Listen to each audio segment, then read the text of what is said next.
దానిదేముందిలో బూతు చేస్తే ఫేమస్ అవుతారులే అని కొంతమంది లంజోడుగులు అంటున్నారు కదా. నువ్వు మంచి కంటెంట్ చేస్తావు కాకపోతే ఎరుపు కేశాలు దింపుతావు, మేము బూతు కంటెంట్ చేస్తాం కాకపోతే జనంతో మంచిగా ఉంటాం.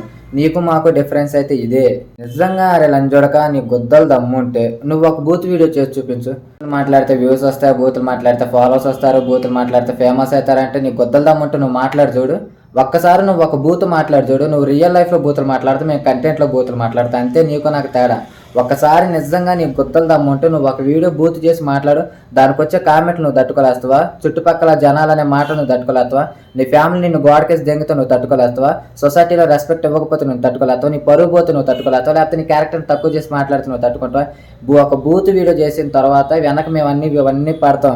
ముందే డిసైడ్ అయిన క్యారెక్టర్ని తక్కువ చేసి మాట్లాడతారు, సొసైటీలో రెస్పెక్ట్ ఉండదు, ఫ్రెండ్స్ పట్టించుకోరు, ఫ్యామిలీ దూరం దెంగుతారు, ఫ్యామిలీ కూడా పక్కకి దెంగేస్తారని. అయినా కూడా మేము పెట్టుకున్న గోల్ కోసం మాత్రం ఈ కంటెంట్కి వచ్చినాం. ఇవన్నీ తెలిస్తే మాట్లాడ, లేకపోతే కొత్త మోసుకుని ఉండి నీ ఎర్రు కొత్త దెంగ.